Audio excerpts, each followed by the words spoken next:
word on the street. It's not someone on TV. project.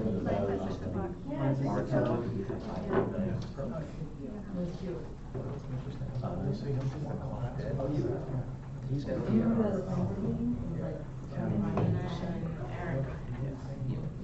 I guess. Mike, I think I'm gonna take copies of this document. Mike said everybody who's anybody gets the person these Right. Everybody who's anybody. So where we're not recording it. Are we? We are actually. For something, Mr. Russo, yes. are you sitting there? Would you like a copy of the table? I gotta keep track of the AV equipment. Okay, very good. All right, we are waiting for one other council person to join us, but President Bennett, you're good with starting, we'll start? You're welcome to start, it's your house. Okay. Welcome everyone to our special joint meeting with the Newton Board of Education. This is the meeting of September 24th, 2018. And at this point, if we'll all stand for the pledge of allegiance, please. I Pledge allegiance to the flag of the United States of America and to the republic for which it stands, one nation, under God, indivisible, with liberty and justice for all. Okay, if you could have a roll call, please. Mr. Flynn? Here. Mrs. Diglio? I believe Mrs. Diglio called ahead of these two. She is a student. Mr. Dixon? Here. Mr. Schlaffer? He is on his way. Mayor LaFois? Here. Ms. Dunn? Here. Ms. Egner? Here. Mr. Patrick? Here. Ms. Cook? Here. Mr. Danielson? Ms. Fay? Here. Mr. Jackson? Here. Ms. Larson? Mr. Morris? Here. Mr. Negers? Here. Ms. Parmy? We have a quorum. Okay. In accordance with the Open Public Meetings Act, notice of the special meeting was given to the two newspapers of record and posted on the official bulletin board on September 5th, 2018. Do you also have to read the Open Public Meetings statement? So I was going to say that we would go around and do introductions, but I think we just kind of did that via roll call, so we'll let that be. But Mr. Schlaffer, right over here. But certainly wanted to welcome all the members of this Newton Board of Education. We try to do this joint meeting on an annual basis, and I know that Dr. Green and Mr. Russo do have regular meetings, and so the council and the Board of Education are in contact with each other a couple times a year for sure, with updates and other projects. But we do try to get the two boards together as much on an annual basis as we can, just to provide some updates and talk about what's kind of going on in the town, and have some open discussion on for tonight's agenda, some things that have been predetermined, but certainly our opportunity just to meet face to face and touch bases. Many of you I know, some of you not so much, so welcome to Council Chambers. And Dr. Green, Mr. Russo, did you kind of want to get started with right at the top one? Things I'll note, I know that many of you have noticed, but we did have the 3 monitors in the room, not only to project our agenda, discussion items for the evening, but we also just recently started videotaping all the council meetings in an effort to be transparent with our constituents, business owners, landowners in town, and so the meetings go up on our town website the next business day. Okay. Yeah, I appreciate everybody coming tonight, and for Dr. Green with the time, always a pleasure to meet with him on a bi-monthly basis. Dr. Green and I came up with the agenda that you see before you, and in fairness, I should let Dr. Green start off with the school funding update. Then we'll both talk about project updates. I have a couple of staff members here to talk about shared services from the police and public works perspective. The school board requested a retraction of the support for by school consolidation. There's some information on that before you, and a video update on pilots with of us, and then a joint discussion on recreation facilities for adolescents and teens. So, Dr. Green, school funding is yours. And Dr. Green, just before you get started, Lauren, can you please note that Councilman Schlaffer has joined us? Yes. Thank you. Great. Well, thank you for the invitation. We appreciate the opportunity, as you do, to get together on at least an annual basis. And but the work that goes on between the district and the council and the town continues on. It's regular activity. It's part of our really everyday work. To update on school funding, the update is very good news. Over the past 2 years, we've been able to make some inroads in providing a much fairer funding system.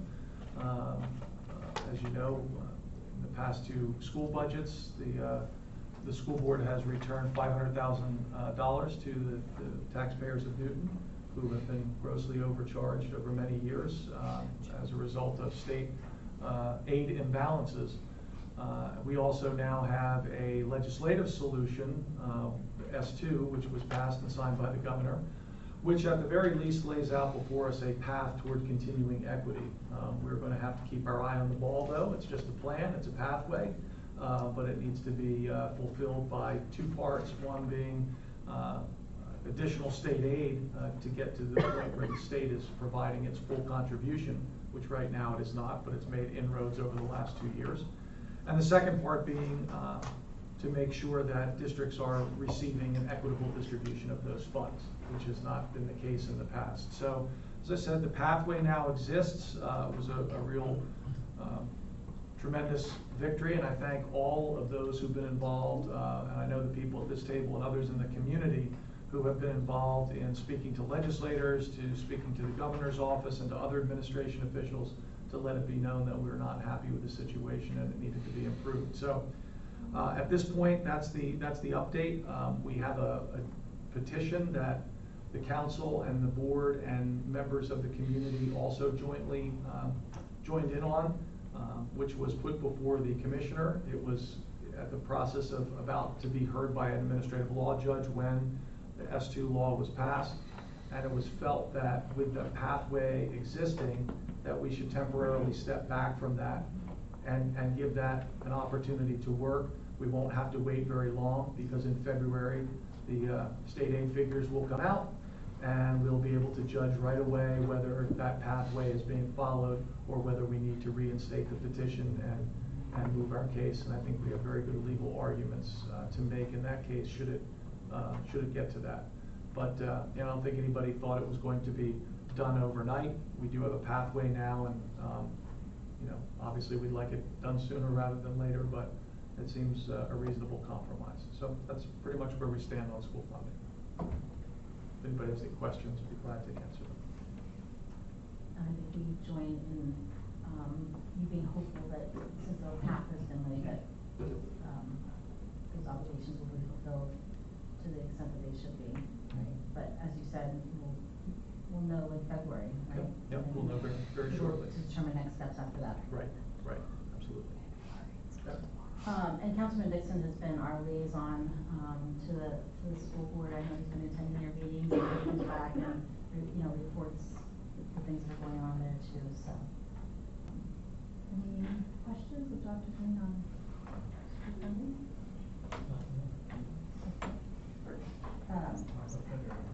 Yeah, right. Okay, so we'll move into project updates. You want to go? No, you go first. Okay. All right. So from our standpoint, really more updates on general things going on, not so much projects specifically. The Board of Education has 3 goals for the district for this year. One on student-centered learning and promoting that as a means to raise student achievement. A goal around equity for vulnerable children, which dovetails very nicely with our community schools effort. I have a few updates on that.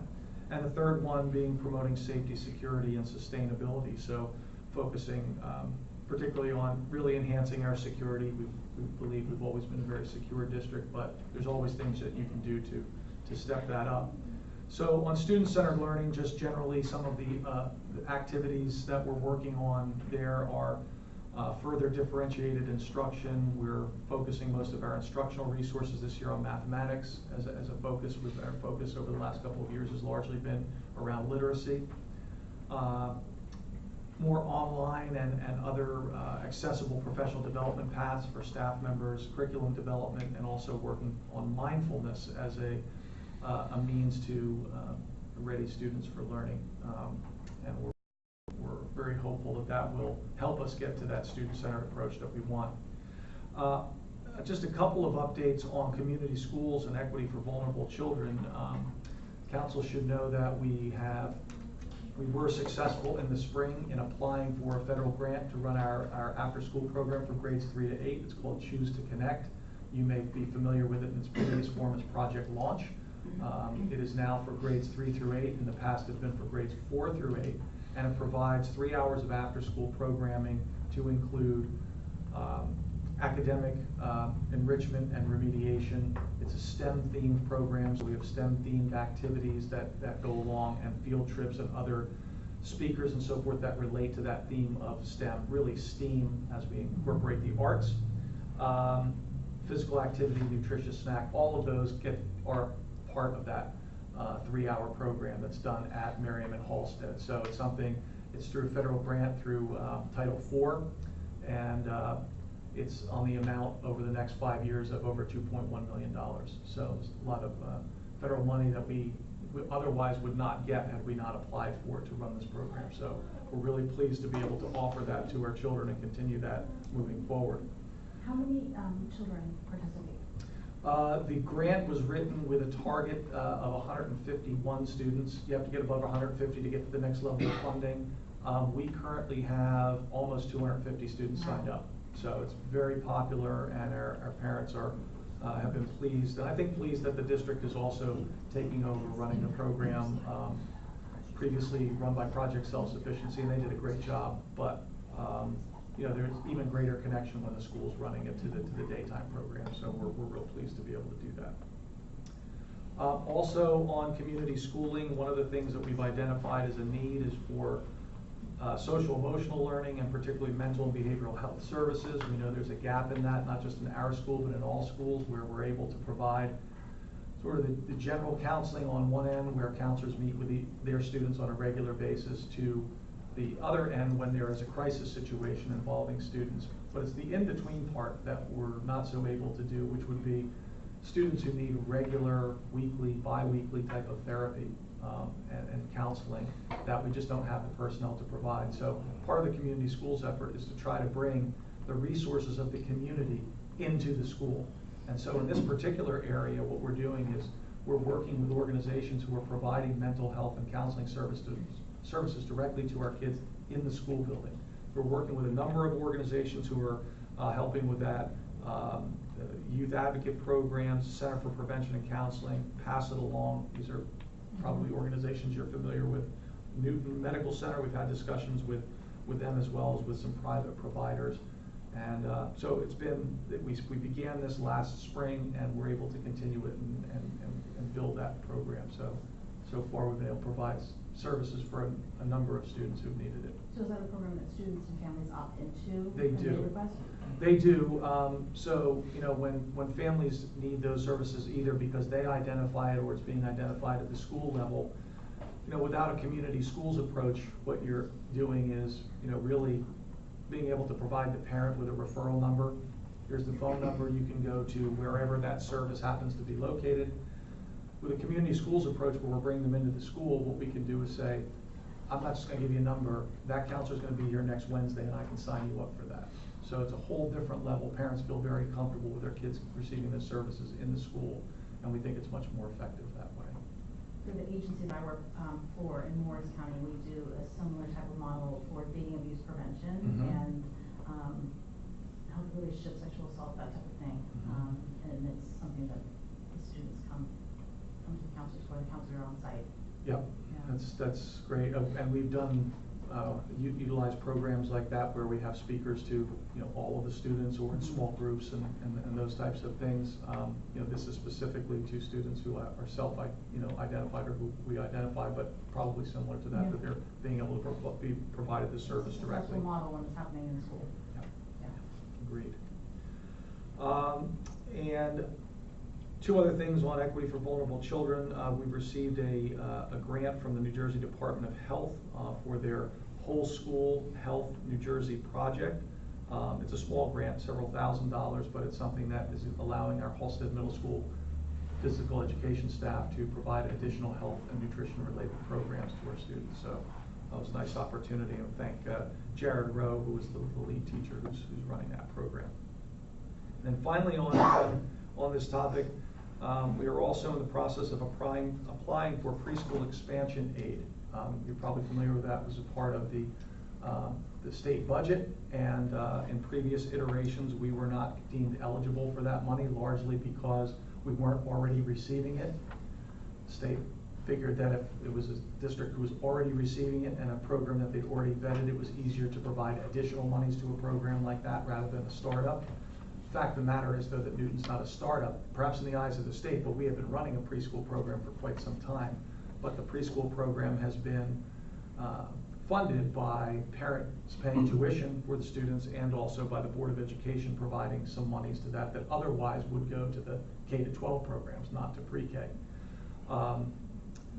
But the expansion aid also takes it another step in that our program, like many programs, are half day, and this would provide a full day program at no cost to parents. We've applied for aid for up to 111 students out of a total universe of about 150 or so pre-K students, grades ages 3 and 4 who live in Newton. And that money will be distributed partly through the in-district program and 2 other providers who work with us, Project Self-Sufficiency's Little Sprouts program and First Impressions up here on High Street. Both will be taking on 1 class, and we will be taking on 3 other classes for the full program. The application that we submitted to DOE was for $867,000. And so if that were put in, typically what you see in pre-K funding is that once you receive that funding, you continue to at least get that much funding moving forward. So again, another pot of aid to be able to provide programs that our kids truly need and deserve. So. And with the closing of Camp Lejeune, the closing of Camp Island, I'm sure you've seen an increase in requests for preschool services. We have, as have the other agencies as well, and in fact, because we don't have enough classrooms at Merriam Avenue to just expand, we don't have the space to do that. We're actually speaking with Camp Auxilium about leasing their space because they're not using it for those programs anymore. So again, a good use of space that's existing to provide a program that, again, is much needed. So, any questions on that? Move forward. Last part was about safety, security, and sustainability. We've done some building walkthroughs specifically for security. We've had a district team meeting, which police and EMT members are part of that team with us, and reviewed our plans and are looking at some digital applications to assist us with security. We're going to be performing reunification drills where we actually have, as if there were an incident, we had to transport the students to another location, have parents pick them up at that location, and go through the processes that we would go through as if we were reunifying students with parents.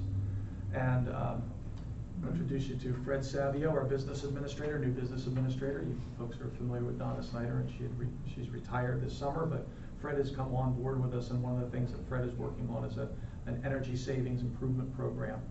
So you should see that coming up soon, where we're getting an audit done of the district's energy use, and then looking at some ways that we can fund energy projects without really the district having to lay out additional monies, that you make the money back from the savings that you generate. So if there's any questions about that, that's pretty much where we're at, I think, in terms of updates on our goals.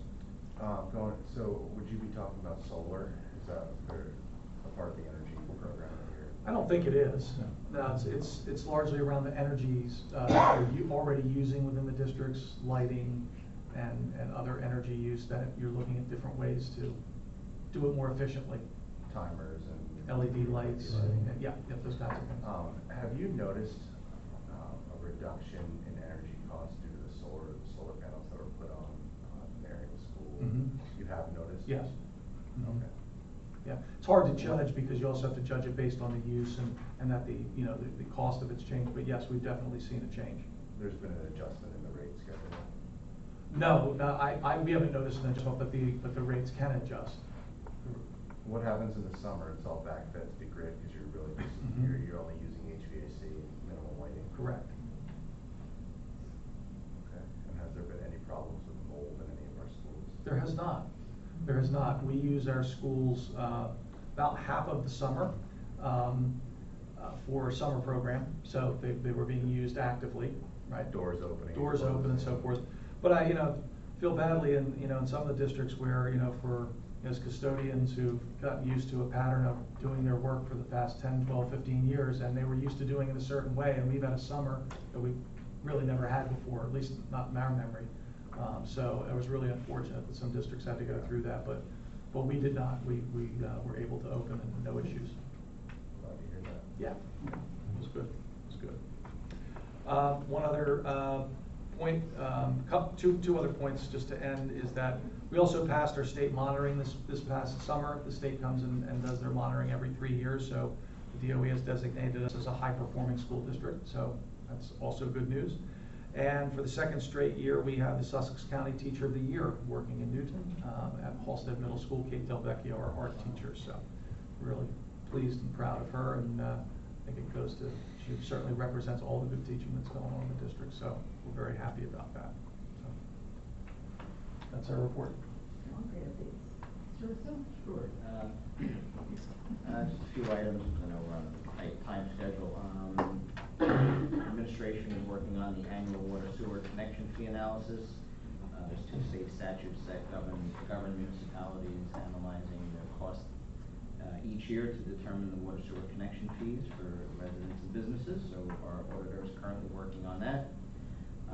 This is the time where we do our cable franchise renewal. I had sat down with Dr. Green to talk about some of the initiatives, to see if there were any things he was looking to do in the various schools or school board buildings. So the clerk's office is working on that with the town attorney.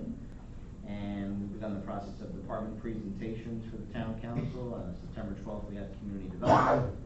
October 22nd, we'll have public works, and then November 26th, we'll have the police department. So it's always nice to have the department heads come in and speak to the public and the council about the initiatives they're working on. Some of the marketing updates, events coming up. We have the Fall Fest coming Sunday, October 7th, which is the Fall Fest and the car show. We are currently coordinating the holiday parade with the Chamber of Commerce. After the holiday parade that afternoon, we will have the Spells on Spring Street Wizards event. Right now looking at 2 p.m. to 6 p.m., so we're trying to coordinate that. And we're moving the tree lighting this year. It will be on Friday, December 7th at 5 p.m. rather than prior to the council meeting on a Monday night. So that's the marketing update.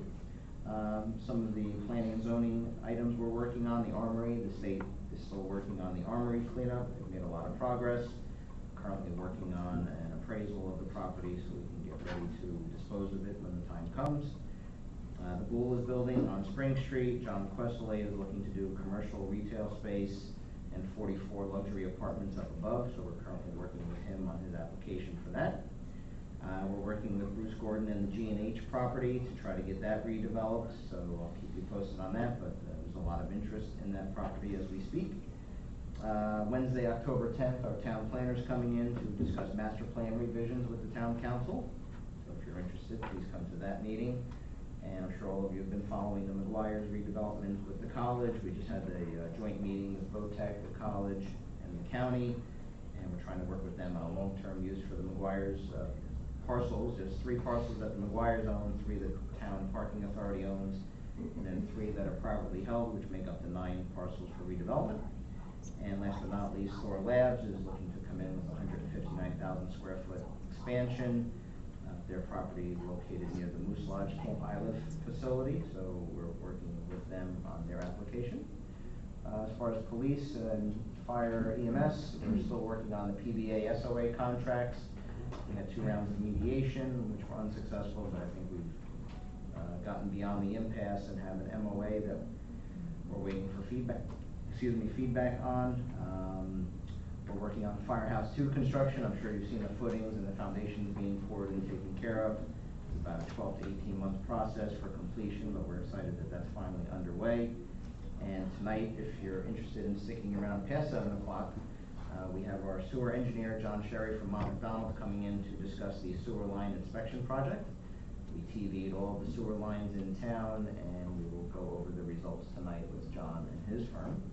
So those are some of the projects, a lot of interesting things, a lot of cool things going on in town, keeping us busy, but it's, there's definitely an uptick in interest in redevelopment and development and construction with our friends in Hardison. So people are seeing Newton as a desirable place to live and work and visit, so it's a good time to be a part of all the activities in town.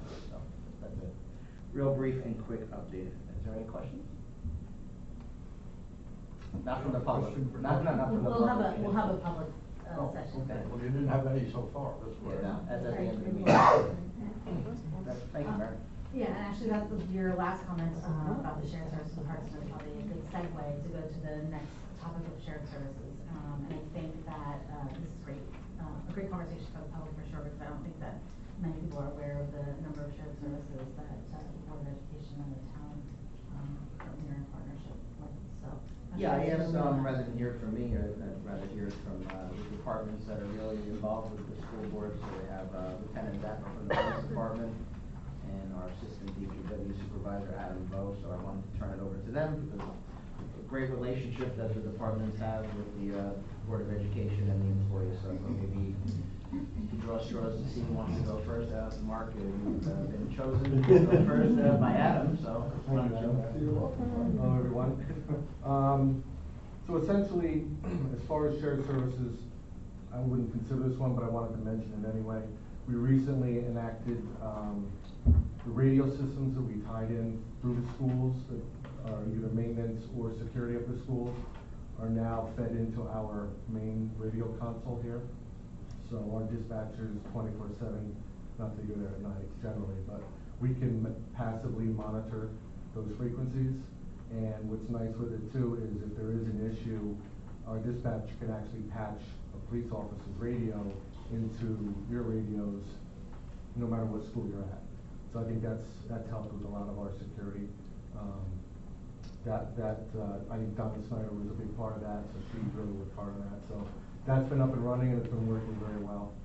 I think the only other thing was on the school part was maybe to improve your radio size, because I think some of your portables won't reach as far as they need to.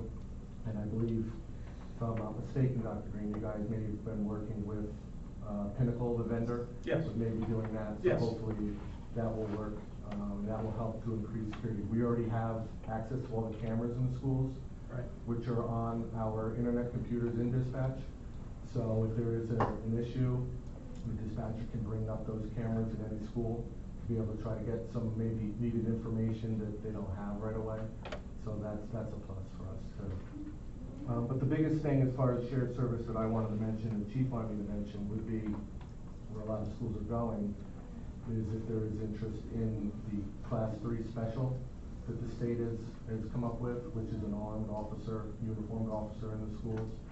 That would be something that obviously the chief would be interested in working with the schools, if that is something that you guys may, I'm sure you probably discussed it at some point. We have not. Nothing? Okay. We have not. But I know a lot of schools in the county have already. I think High Point already has them.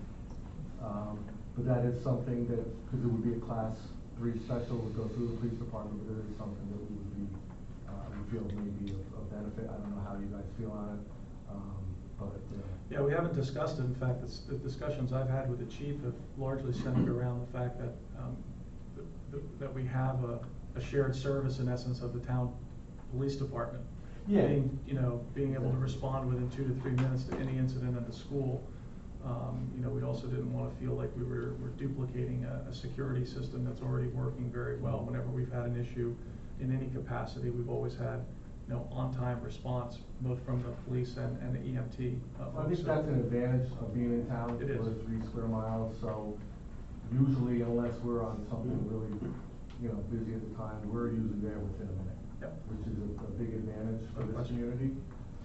But unfortunately, there are times where other things, especially during the day, it's very busy here. I mean, the population grows a lot, and with the county buildings and everything else, it does get busy here.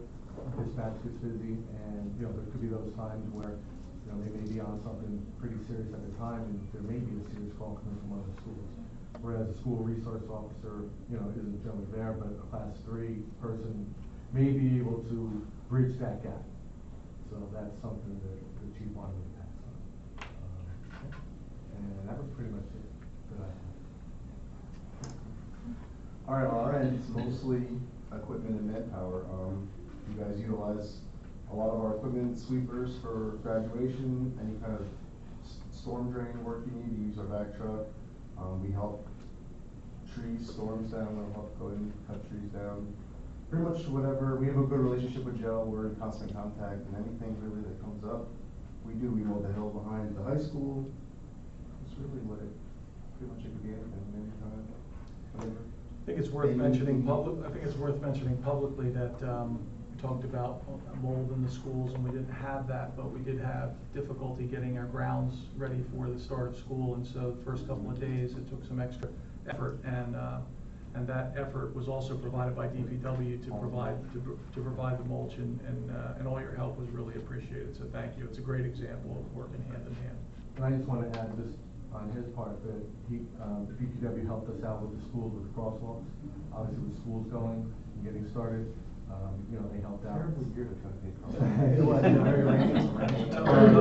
They really talked it out and tried and got all the crosswalks, because that's obviously we're a walking school district, so I want to thank him for that, so. Yep. Great job.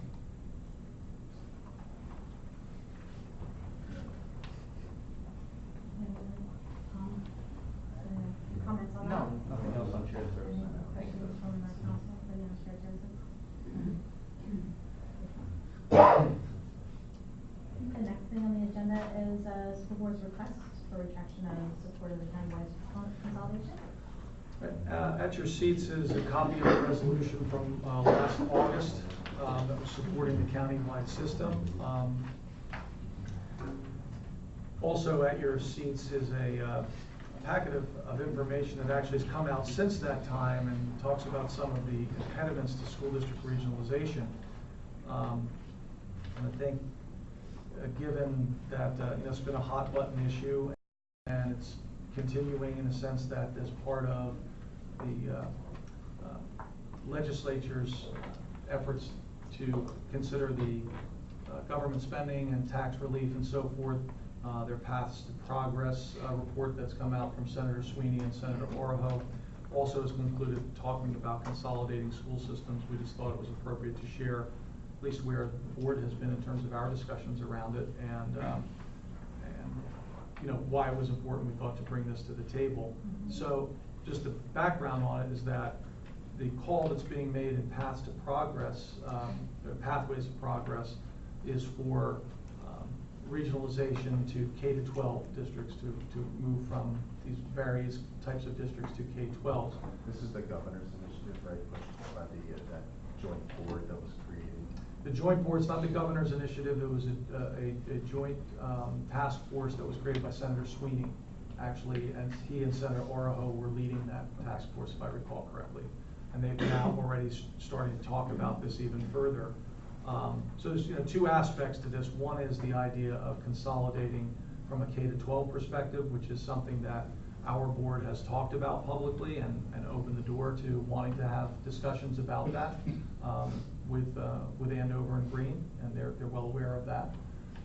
The second part is the county-wide approach, and that's why we thought it was important to provide this document from the School Boards Association around some of the obstacles that need to be considered, because these are obstacles that they're viewing for a K-12 type regionalization when you're talking about 2, 3, 4 school districts trying to work together. When you have to multiply that times 25 at a county-wide system, the obstacles grow tremendously. And some of the things that have been put out in the public about the advantages that could come from that, I don't think have gotten an equal response as to some of the concerns that would come from such a venture. And in the Pathways to Progress, it's not something that the senators have been pushing. They threw out the idea of potentially a voluntary approach to that, which is interesting. We'll see where that goes. But I know the council last year supported this resolution. We just thought it was time to kind of revisit that with you and, let you know where the board's thinking was. So that reading is there, but we also have a brief video, 9 minutes. Mr. Morris is on the State School Boards Association group, and wanted to pass that along. I don't think so. Anything you want to say about that? Well, just this, that when I was at a meeting on Saturday morning, I'm the president of New Jersey, of the Sussex County School Boards, and I'm the board of directors for the state board. And I asked the question, what is kind of the party line for New Jersey school boards? And they were open in saying they're not opposed to that. We as a group are not opposed to looking at regionalization or anything that the taxpayers may want us to look at, or you to look at. But they did indicate, and I said, well, okay, so what's the party line? And he referred me to the video and also the document that we have here. So, I just, I did bring up the request for retraction. Seeing it on the agenda, it sounds kind of severe. And so maybe I would go back and say a request for a revisit on your part. Because I don't know, I went back through your minutes, I don't know how much was discussed in public. I didn't see anything. We did have a countywide meeting, countywide school boards meeting last December. There were over 200 folks in attendance, and we presented something like this with former superintendent, what's the word I'm thinking of? Commissioner of Education, several superintendents. The last district that did consolidate was South Hundred, and that was a 10-year process with them. So anyway, that was my thought, our thought, as we discussed it, in maybe having you guys kind of revisit that in the statement, in the resolution. There's really only one reference to how it may help you. The rest refers to Sussex County in general. And I think without doing further research and seeing exactly how it might help Newton or not, would be beneficial.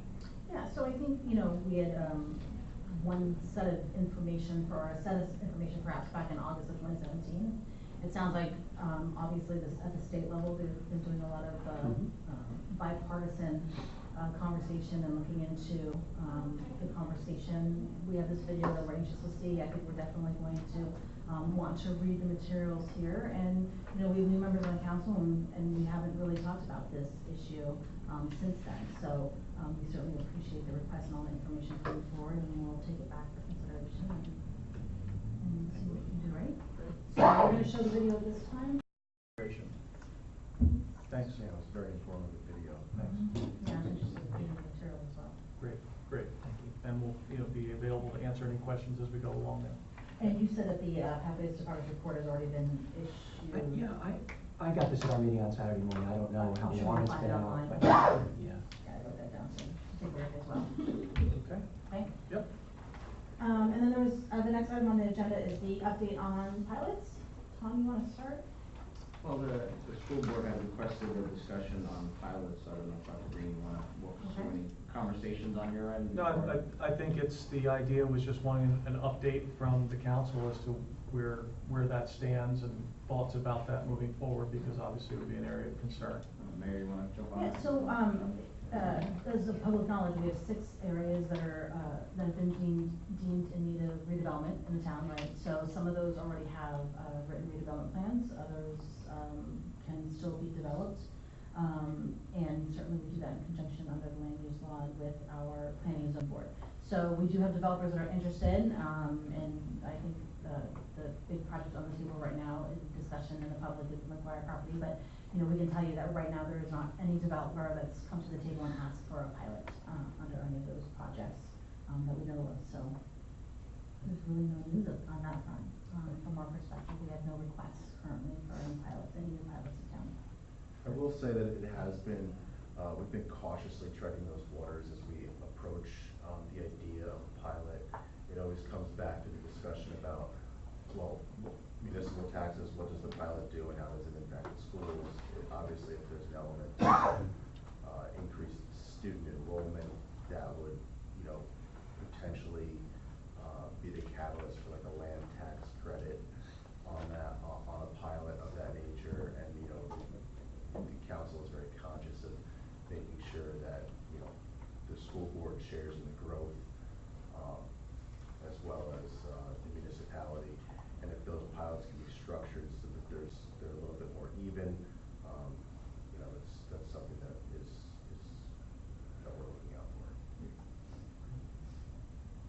Any other questions? Any other Yeah. questions about that? I just want to say, I think it's on the table too, in several different areas in the state, Jersey City, Bayonne, that, they've been giving part of the pilot money instead of just the municipality as well to the school district, so they've done 5%. Yeah.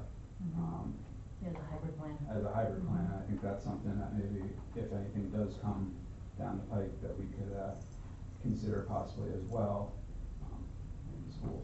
'Cause it's School- really the school same board has pile been of money, great with- so. Yeah, it's the same pile of money, but I mean, they've been giving back these past 2 years, all the money they've gotten in increased aid, so I think that, kind of returning the favor a little bit. I think that's a great idea, and I had read some of the information on that, because the reality is if that land wasn't used and they weren't given a pilot, some of that money that was paid in taxes would have flowed through to the school district. And so by offering them a pilot, you're taking away any of that flow that's coming into us. And then the district is now at a spot where we're in a negative, so now we have to then go out and spread that negative back out to the taxpayers. So it would behoove to look at that, in my opinion. We definitely understand that, position that you're put in. You don't necessarily have a position at the table when it comes to the pilot. So, I mean, when you say, if it's going to get redivided and spread around, I mean, we all feel the impacts of that, and, we want to mitigate that.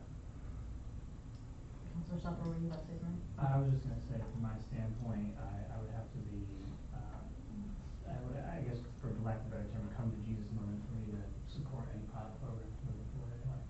I don't see myself being in favor of anything, that, there isn't anything on the table now anyway, but.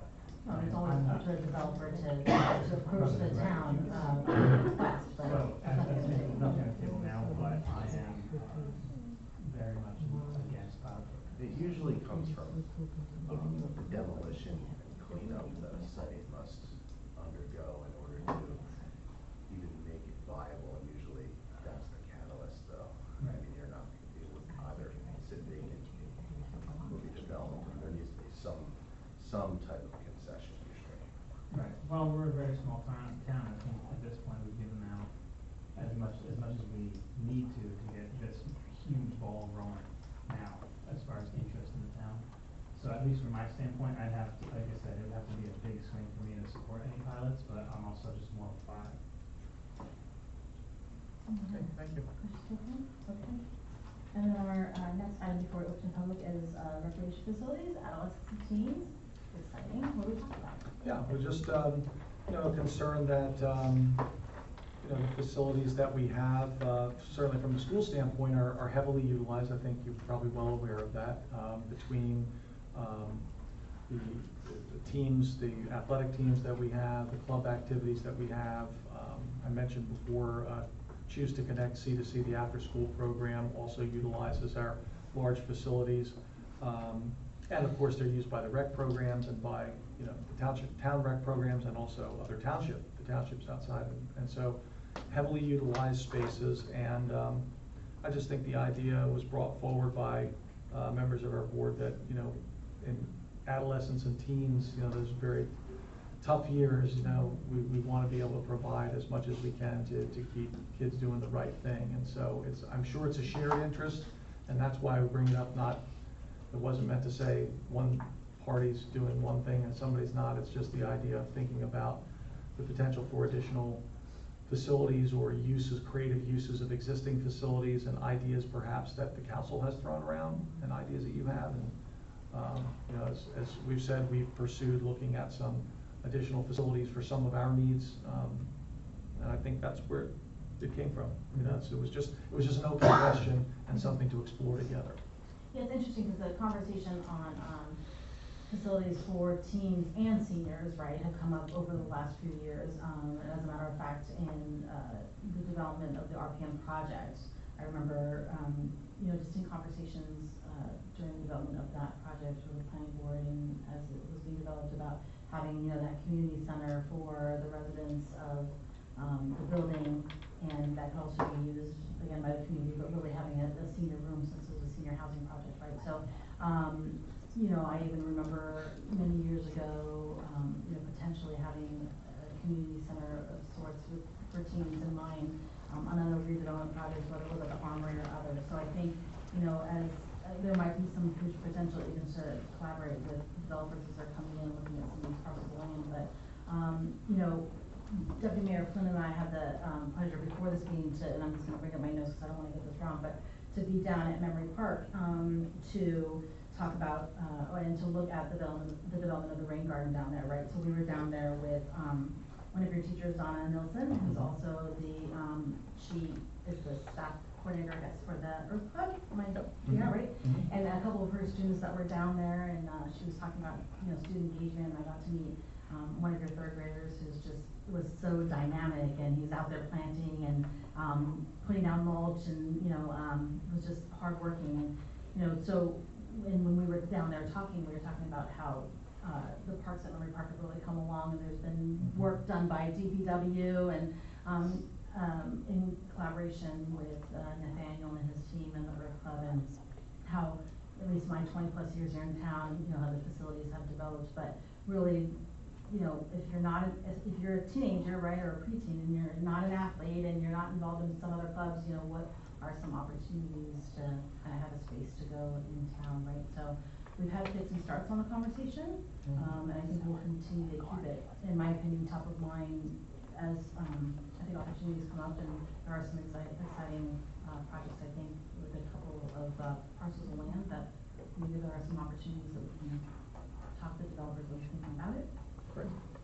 And certainly if you have ideas though, or if there's opportunities that come up, you know, we welcome that conversation as well. We're also much more in touch with as, because Tom and I talk about this, when, you know, provides me some of the updates on some of the, you know, businesses and developers that are looking, and to look at, you know, maybe some way of encouraging those that might have that in mind for a particular property, that they would use it, even if it's a for-profit enterprise, that, you know, would use it for, you know, sort of teens and teen entertainment, and, you know, again, making it not just for Newton's students and kids, but for the region, as Newton is a hub for the region. Yeah.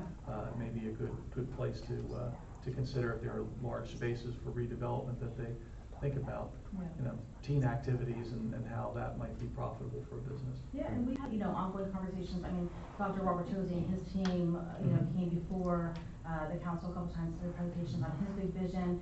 You have, Thor Labs is certainly a big sponsor of STEM and the robotics team, right? So you talk about these public-private relationships. Certainly the new Children's Arts Theater program that's been spearheaded by the Newton Theater. I mean, I think you have, you know, there are definitely people that are in the community that are looking for alternatives and other activities for our kids to be involved in. So, in addition to all the wonderful sports programs and all the collaboration and incredible teams that are all, you know, taking advantage of all the fields throughout the town as well.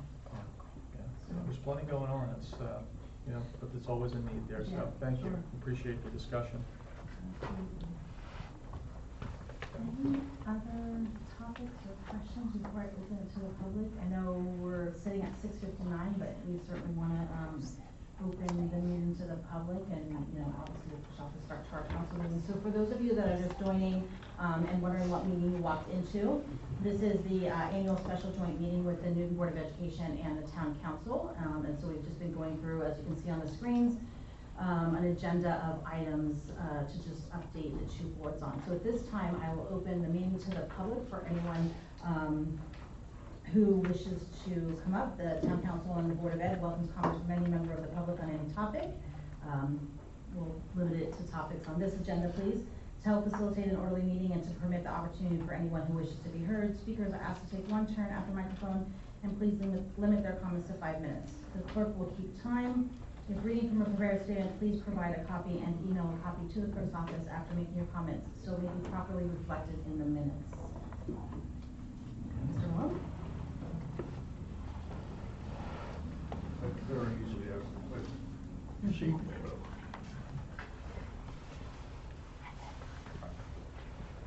Michael Malone, Trinity Street, right here in town. Dr. Reed, with reference to the 3-hour after-school program, is this going to require additional busing for the children that attend that meeting? End of question, okay. How are they gonna get there? How Yeah, are they gonna get home? they would be getting there, it's directly after school, so the students would already be there. Okay. And busing is provided as part of the program. It is part of the grant that we receive, Okay. that it be included. In fact, it's a requirement of the grant. Okay, that would be my next question. Yeah, Thank yep, you. you're welcome. Maureen Snellen, Plainfield Avenue, Newton. Just a couple questions, because I don't get to the board meetings as much as I'd like to, because I have children that have meetings the same night. How long has the preschool been available to the residents of Newton? Because I know when my kids all were in preschool, it was not available. I paid for it out of district. Right. The district has always, before my time, provided a preschool program for special needs students. That's correct. It's a requirement by the state. The general ed portion of the preschool started, I believe it's 6 years ago now. Okay. And we ran it initially as a joint venture with Green and Andover as a shared approach to preschool. And eventually, Andover developed their own program. We didn't have very many students from Green to begin. It was mostly a Newton student program to begin with, so that's how it's continued to this point. But it's just been limited. We had to limit its numbers just because of space. Okay, and what is the expense to the taxpayer for this preschool available to everybody now? Is that completely grants, or is the taxpayer paying for kids to go to preschool? There is some taxpayer support of that, but it's largely supported by parent tuition. With this grant, it would almost entirely eliminate the need for district support of the program. Okay. And then my last question is, I understand there's therapy available to students now? You have services within the school? Correct. Is there an expense to the parent if their child uses the service? Well, the services are being provided in the sense that we're providing a space for the service to be provided. Correct. It's still provided through a parent's insurance or other means that the parents would have. It eliminates a lot of the transportation of having to take them out of county or somewhere else and be able to be provided right at the school, so that's the service. Okay, so if the parent's insurance, if they have a copay, they'll be paying that for that service? Correct. All right, Correct. thank you, appreciate it. Luz Villanueva, resident here in Newton. Can you hear me? Yes, okay. That I always say my issue with these wonderful schools is, like I said, most of us, I gotta walk half an hour, especially in winter, cause no buses is provided, and all I kept asking was for that everything doesn't have to be free, even if we gotta pay a fare. I see buses for everything else, but not to take, like I said, most of these kids that live so far. And lately I've been told, and I have a video about it, that Vivian's wonderful school, I know the parking lot is more for the working teachers, of course, and even the maintenance, but it's getting so crowded that by the time you get out of that parking lot, it takes like 20 to 25 minutes. So imagine those people that gotta go to work and they're always late. So what they're saying is, even 2 or 3 buses that is finally given to these people that qualified, that will really stop that problem. That was the latest talk to me already by somebody that took that videotape. Say, look how long it takes because of all this crowdiness already in this wonderful school. If they have buses, I'm sure that will stop that problem. But I always have an issue when there's no buses, especially for those of us that gotta walk half an hour. But I wish you the best that would be solved, even if we help pay a fare, like I'm saying. Okay? Thank you. I'll show you the video. Thank you. Thank you. Anyone else from the public? Okay, seeing none, we'll close that portion of the meeting. Anything else? Mr. Griffin? Okay, as I said in the beginning, Mr. Russo, anything? No, Mayor, thank you. As I said in the beginning, we appreciate the opportunity just to come to the table and update each other and see each other face to face. And I know Councilman Dixon's been attending the meetings, and I know that many of you attend our council meetings on a regular basis, and we thank you for that. As I mentioned earlier, and I have to be transparent, we're putting our meetings up on the website, and we always welcome public comment and participation in our meetings. So, as the opportunities arise, let's not wait till once a year and continue to keep some of the conversations open. I think we all have some takeaways for sure as we go back to our respective boards and continue on our business. Wish you the best of luck this school year. Go Newton they won again, the football team won again this past weekend. It was a great game from what I understand. There are a lot of good things going on in the town of Newton and in our schools, on a daily basis. So, keep up the great work and thank you for the ongoing conversation. Thanks for inviting us. Yeah. Thanks for having us. Thank you. Appreciate it. Thank you. Okay, at this point, at 7:06, I'll take a motion to adjourn. So moved. Second. I have a motion by Deputy Mayor Flynn, a second by Councilman Dixon to adjourn the joint special meeting at 7:06. All in favor? Aye.